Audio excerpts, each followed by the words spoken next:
Hi everyone, this is Britt Hartley with No Nonsense Spirituality, and today we're going to be doing the flavors of depression and what flavor you have and why therapy may or may not be working for you. Now, as a disclaimer, I'm not a therapist, so I'm not going to go into depth on things like making a plan for you if you have clinical depression, but what I can outline as someone who works with existential depression, which is a more philosophical space, is that we can start to separate out existential depression from other forms of depression, because existential depression is the one that's most likely not to respond well to traditional talk therapy. I'm also going to get as personal as I can be on this video as someone who's had depression since puberty. And this is a follow-up video from last week where I talk about existential depression and a crash course on what to do if you fundamentally feel like life has no purpose. But in this video, I'll be separating out that kind of depression from other forms of depression and then showing the data on what tools work for best for each kind of depression. So hopefully you can kind of see the flavors of depression that you're working with, so you'll know the avenues that statistically are going to be the best for you. So I did a short video about this on TikTok that I'm doing longer here because people found it really helpful for understanding why like a certain approach to depression wasn't matching their needs. And it's because they had a different kind of depression. So putting words to all of those flavors was very helpful for people. So I thought I'd do a longer video on that here today. So first, let's talk about burnout depression, which if you have a job, you just probably have because, capitalism and society. Burnout is not just being tired. It's the slow erosion of vitality and meaning and hope that occurs when chronic stress is outweighing your resources. This is going to especially show up if you're a caregiver, if you're an activist, if you're a teacher, and if you're a parent, and especially if you're doing multiple of those things, right? And a few of you are already like, oh my God, I'm all of those. So it mimics depression, but it stems from this deep exhaustion and moral fatigue when you're working in systems that ask for too much and offer too little. And so this form of depression responds really well to changes in workload, boundaries, rest, and reconnection. So the book Burnout by Emily Nagoski, it's one of those names that I've never heard, but I've read. I think it's Nagoski, is one of the most comprehensive resources. This one's especially for women. Somatic-based practices, yoga, trauma-informed breath work, EMDR, anything that gets your body involved in discharging stress. And I would only see a therapist for burnout depression if the therapist was trained in nervous system regulation, because talk therapy and just adding another appointment to your schedule tends to not be very effective for this kind of depression. But basically for your burnout depression, you need stronger boundaries. Your body was built for very small tribes that we don't have a nervous system that is built to hold the whole world. So I think it's strange that, we automatically don't shame babies because they crawl instead of walk, but we do sometimes shame ourselves by trying to do more than our nervous system was actually made to, which is kind of cruel to ourselves. It's actually okay. Not only is it okay, but it's better for the world to give yourself permission to only hold as much suffering as you can while still being able to reduce suffering. Now, this was super hard for me at first because it really feels like white privilege, where you just like put the blinders on. And it reminds me of this meme that has like this white woman on this like beautiful porch, and it's like, choosing joy is a rebellion, says white woman who participates in no other forms of rebellion.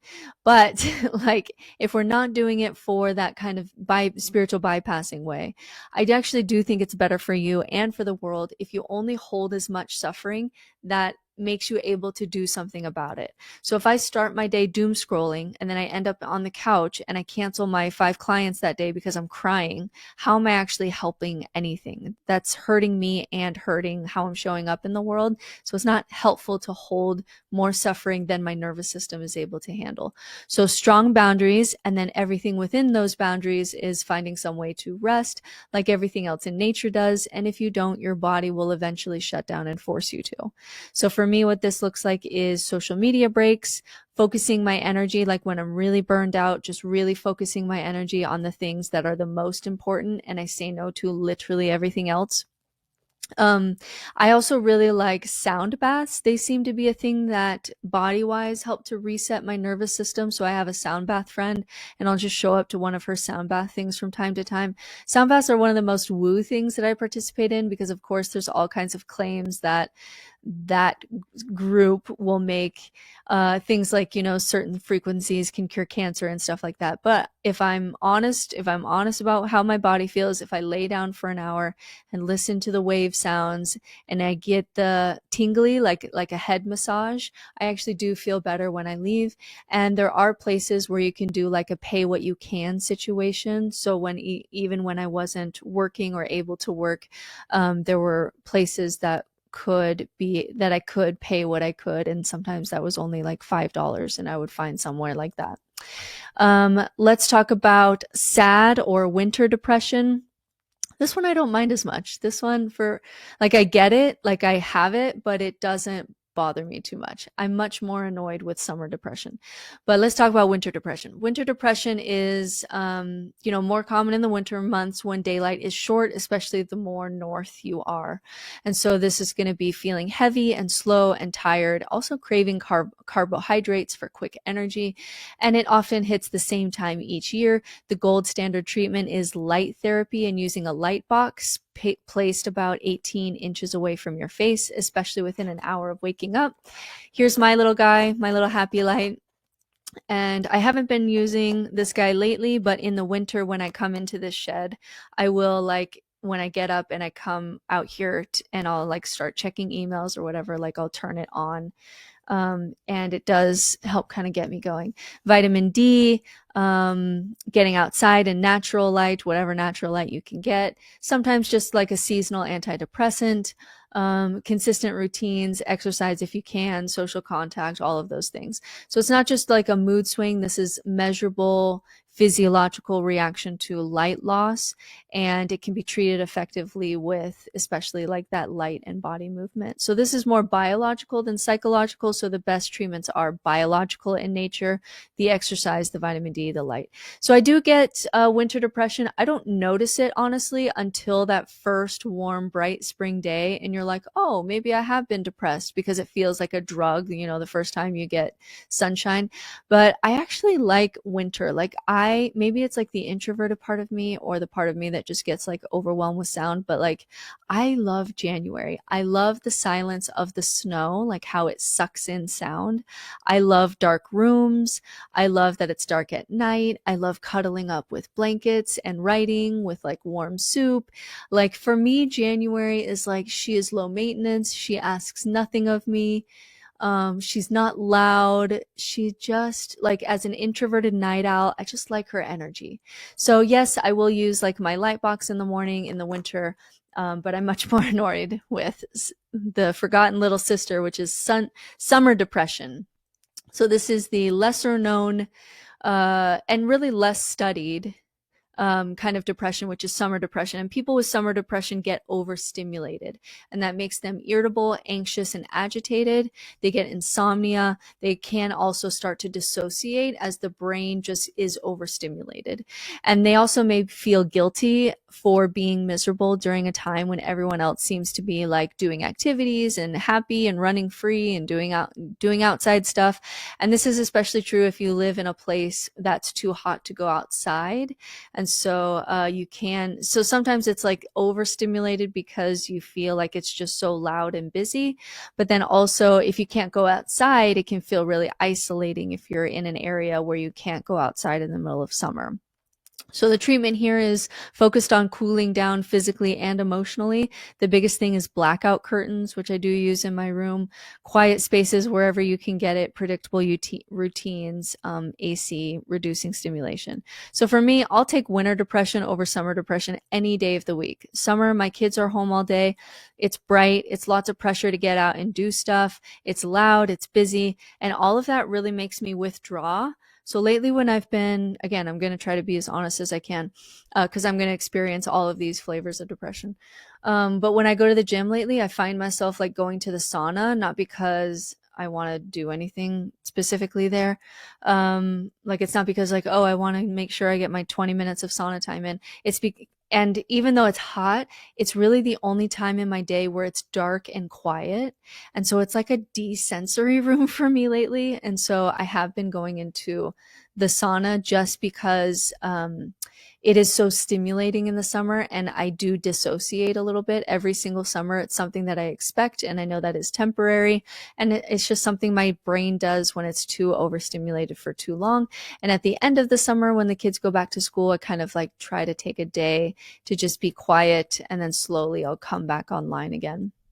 So I gauged this year with 4 kids, and I am the default parent, to like how long would it take me to start to feel like I was checking out a little bit? And the answer was 5 days. It took 5 days of hearing, Mom, can I have a popsicle every 3 seconds, to have my brain be like, this is a lot. Like, this is a lot right now. Because moms just do not get enough quiet time in the summer to be able to have their brain function at their best. So speaking of moms, let's talk about postpartum depression, which is not just the baby blues. It is a serious hormone-related mental health crisis that can include rage. It did for me. Numbness, anxiety, intrusive thoughts, which was the first time I experienced those, and even detachment from baby.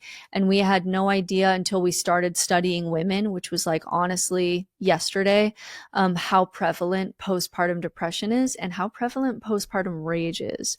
And it often includes feeling of shame because people expect new mothers to be joyful, but 1 in 5 women experience this, and it's often dismissed or minimized. The best care comes from perinatal mental health specialists who understand the unique hormones and stressors that are at play. Sometimes medication is necessary and can be used safely even while breastfeeding.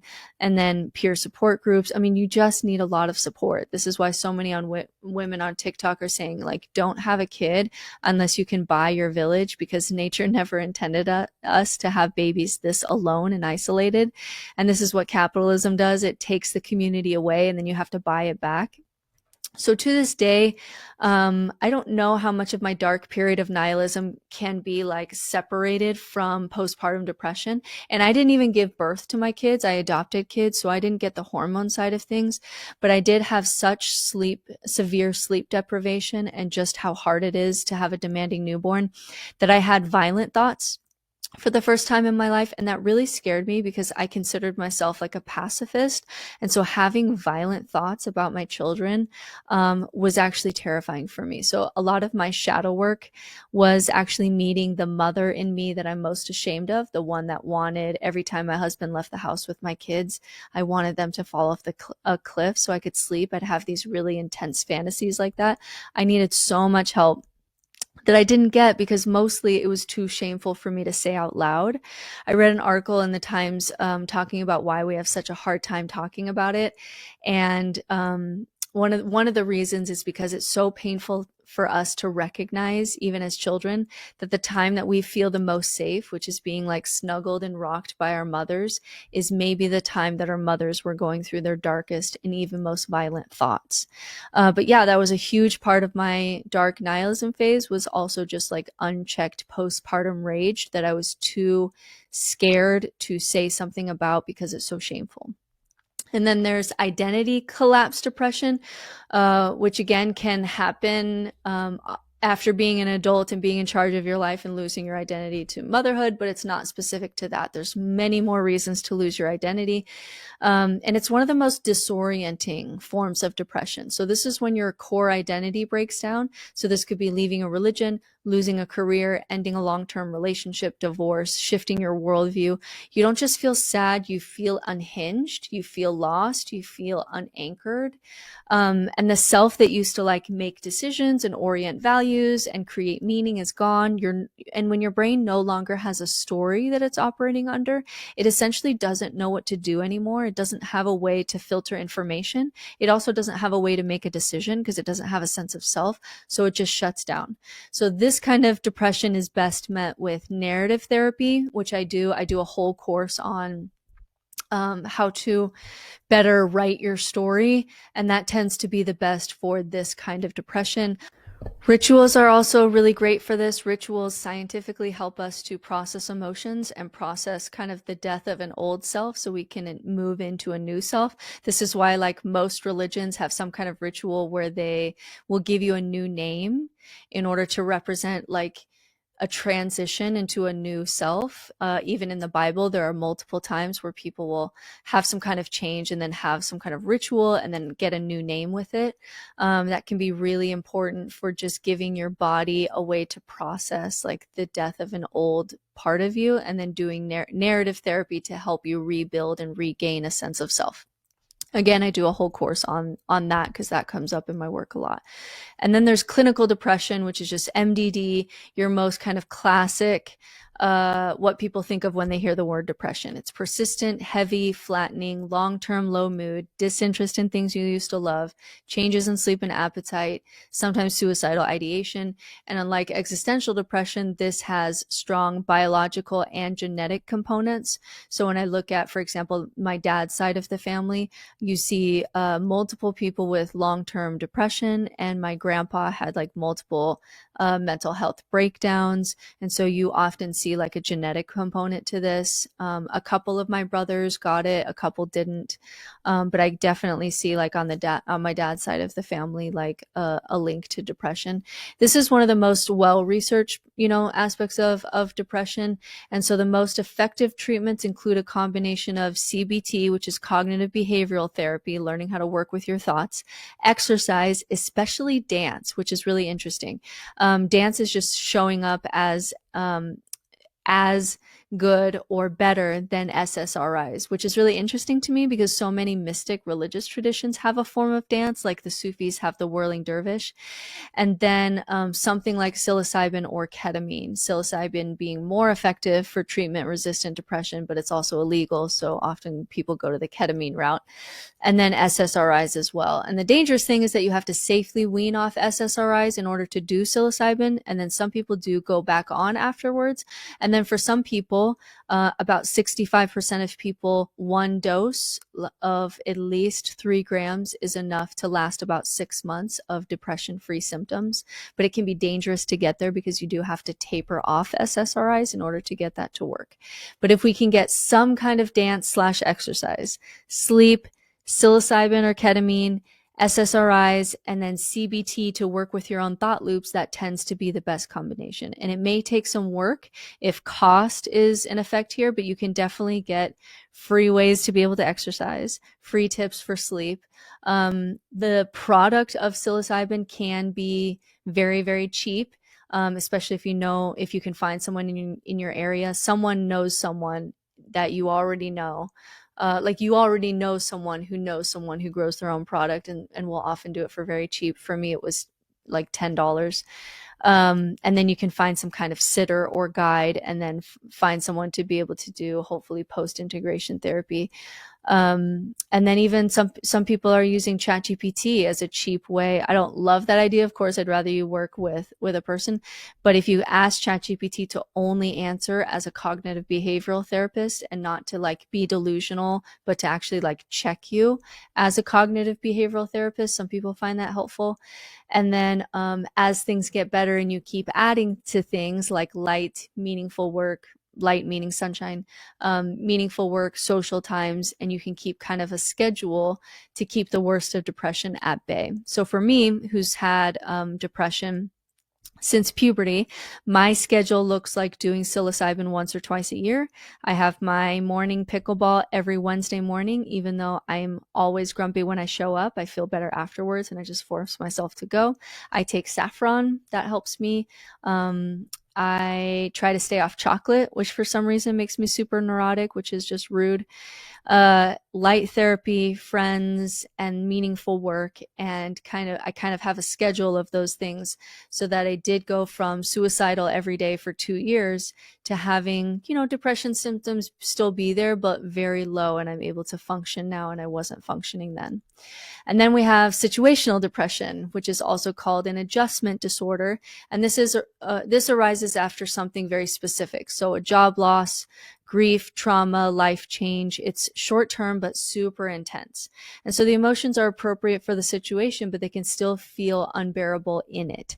So unlike major depression, it doesn't usually indicate lifelong mental illness or a genetic component. What it needs most is support, ritual, and time. So grief counseling, trauma-informed therapy can help people kind of process the emotional weight without trying to suppress it. And then again, according to the data, people are really underutilizing rituals, especially as we're leaving religion. So there's a reason that sometimes we feel like we are called to have a box that represents our relationship, and we put pictures in it and we burn it and have a burning ceremony. Like often our rituals involve fire or water. And I remember this part in the show, This Is Us. If you watch that show, the hot black guy, Sterling Brown, he goes into a body of water and he screams, and then he immerses himself in the water.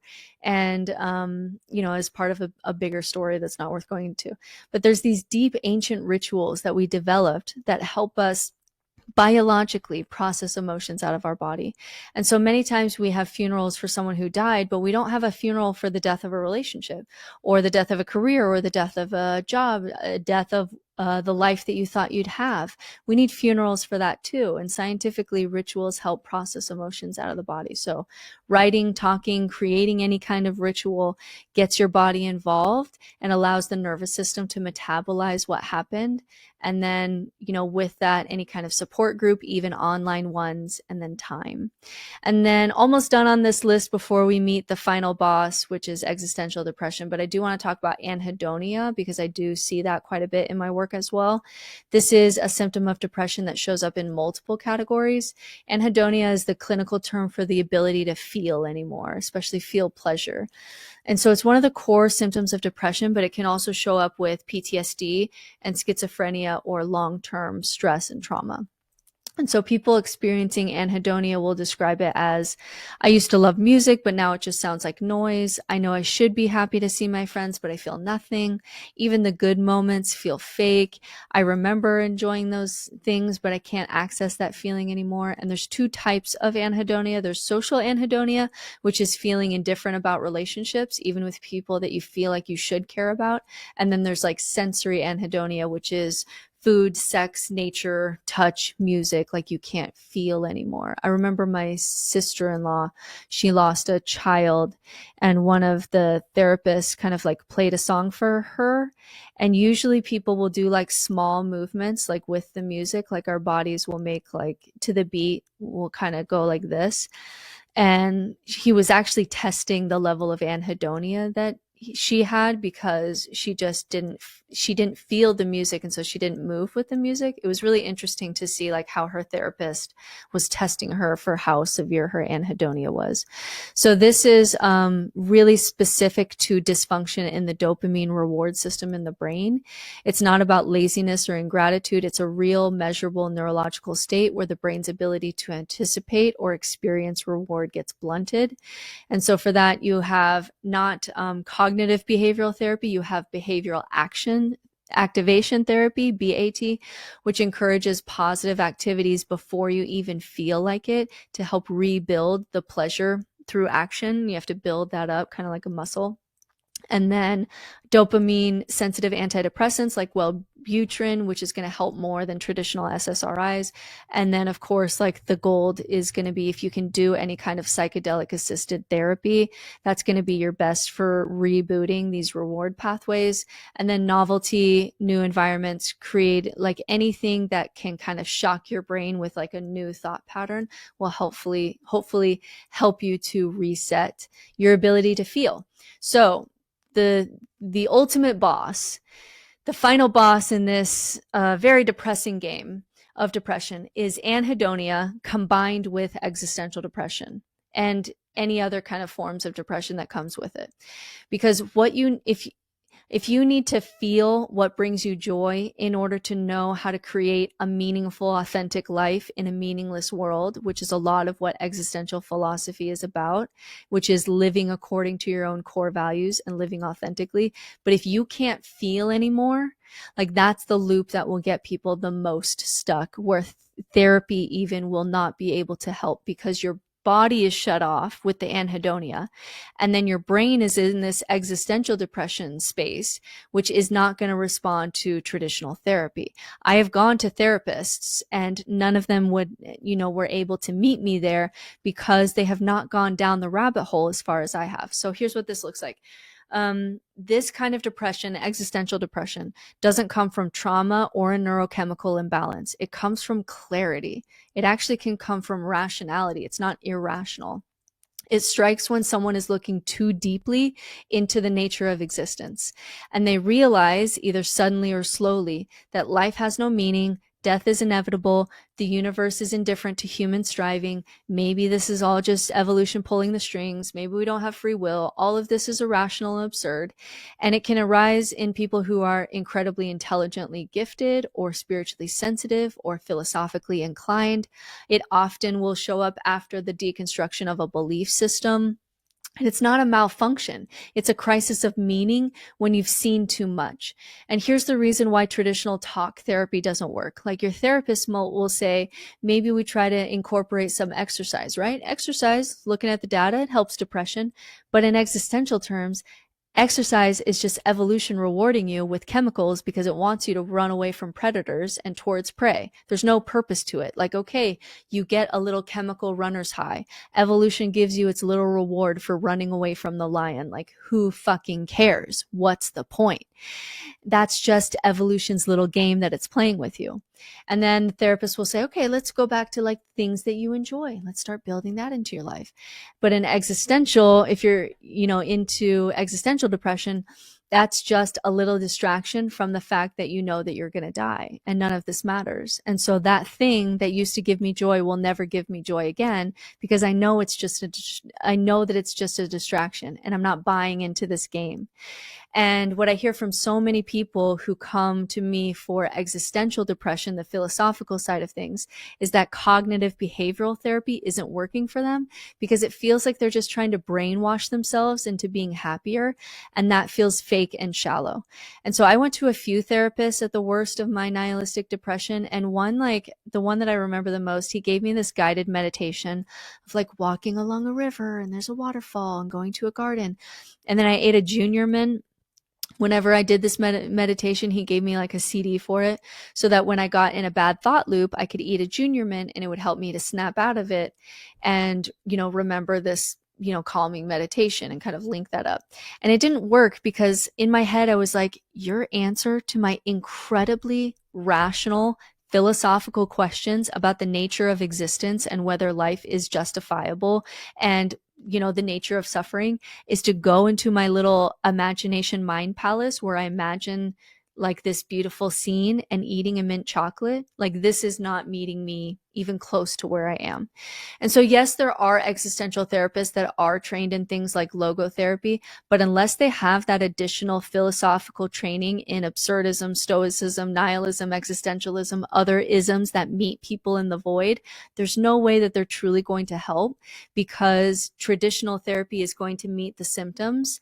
But if the symptoms are just symptoms of a deep root issue, which is philosophical, then a traditional therapist is not going to be able to go there with you because they just don't have the philosophical training, or they've never been down the rabbit hole far enough to realize the gravity of the kinds of questions that you're asking. So what if you have all of them? What if you are just fucking nailing this quiz and you're like, I am 10 for 10. Here's the few personality types that end up there. First and foremost, the deep thinker. These are people who can't not question.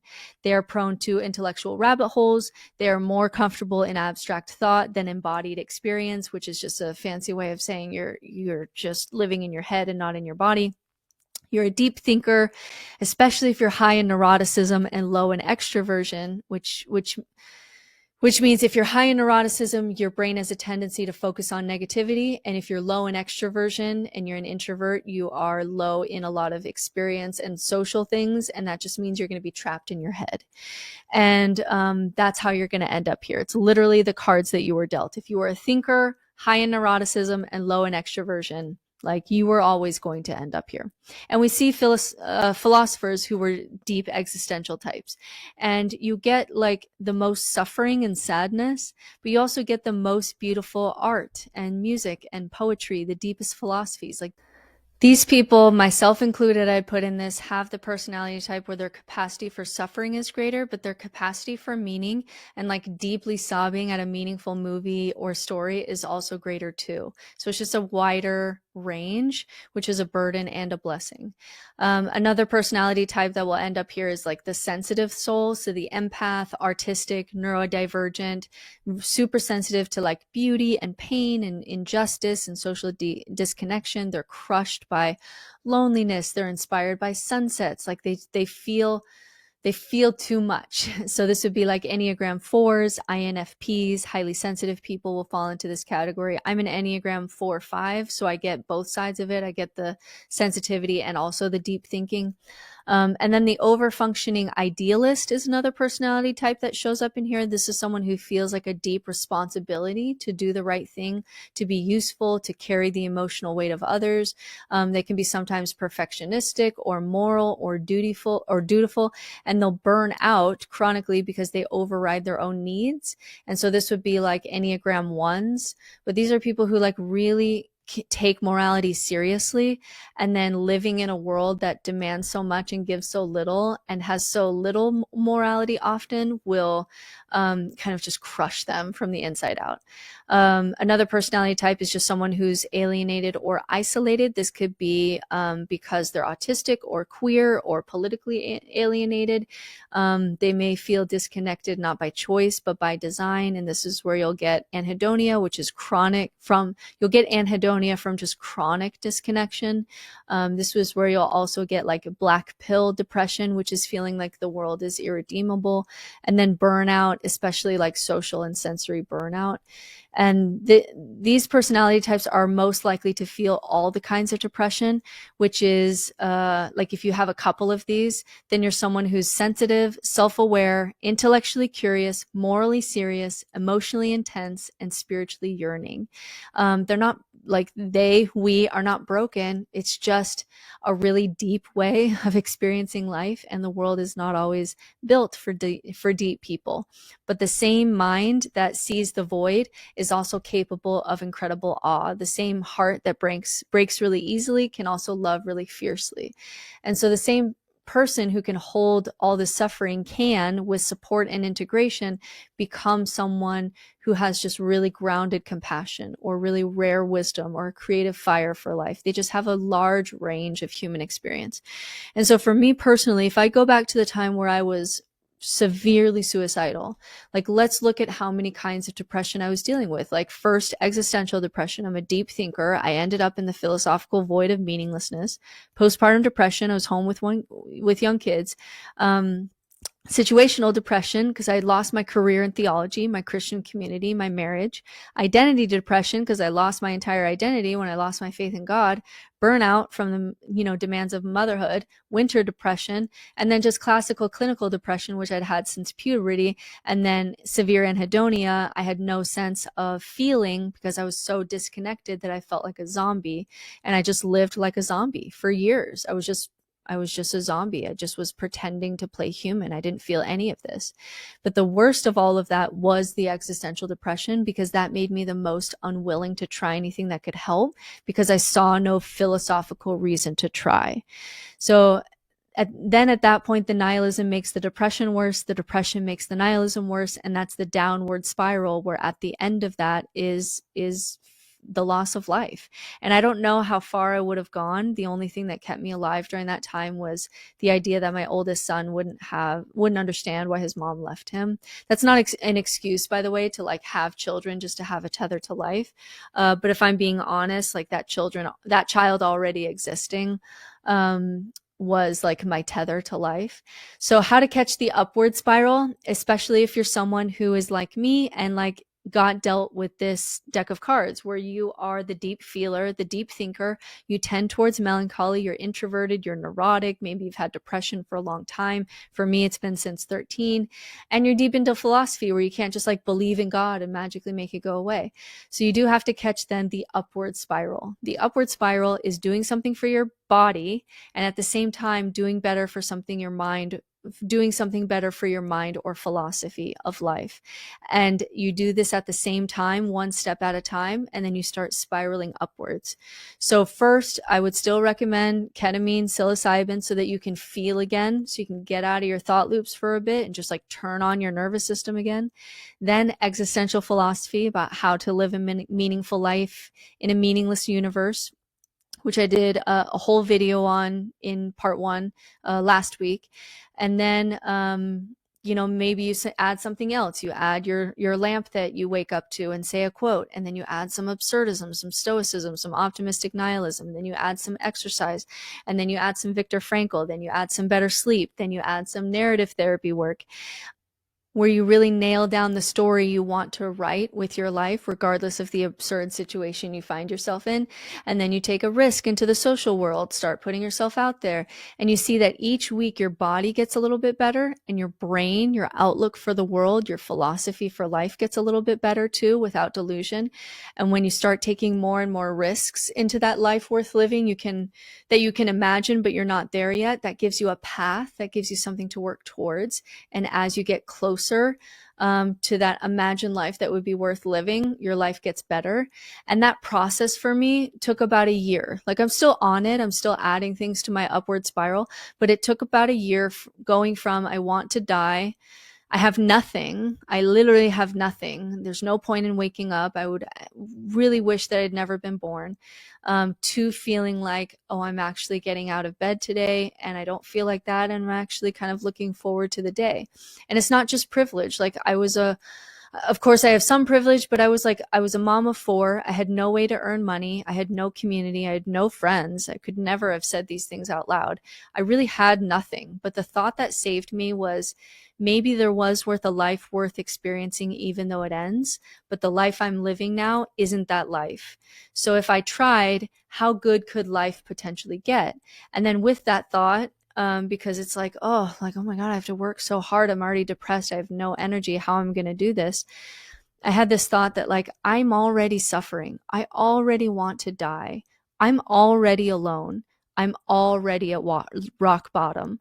I've already lost everything. I've already lost, my entire sense of self and any kind of ego that I was protecting. So what do I have to lose? And so it's that thought of, like, how good could life get? What do I have to lose?